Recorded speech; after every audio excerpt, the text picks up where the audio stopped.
আসসালামু আলাইকুম বন্ধুরা, কেমন আছেন? আশা করি ভালো আছেন। আমিও ভালো আছি। দেখেন, আমি যে এলাকায় কাজ করি এই এলাকাটা খুব ফাঁকা, খুব ফাঁকা। ওই দেখছেন, ওই বড় বিল্ডিং যেটা আছে, দুইটা আছে বড় বিল্ডিং, এই দোনোটার হিস্টোরি আমি পরে বলবো আপনাদেরকে। সাদেক, কি হাল?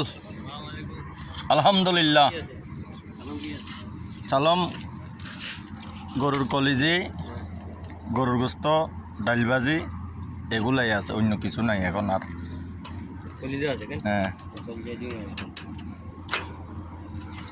তো বন্ধুরা, এই রোডটা পুরা ফাঁকা। আমি আপনাদেরকে পুরাপুরি ভিডিওটা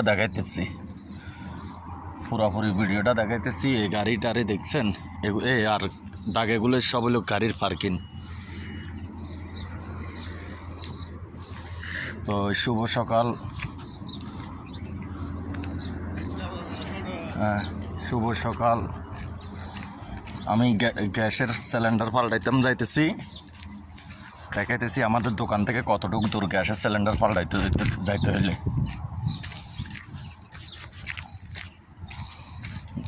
দেখতে থাকেন। মানে আমি যে দুবাইতে যে এরিয়াতে কাজ করি, এই এরিয়া হইলে মানে কি খুব গ্যারাম সাইড। আমাদের গ্যাসের বোতল দেখা যাইতেছে।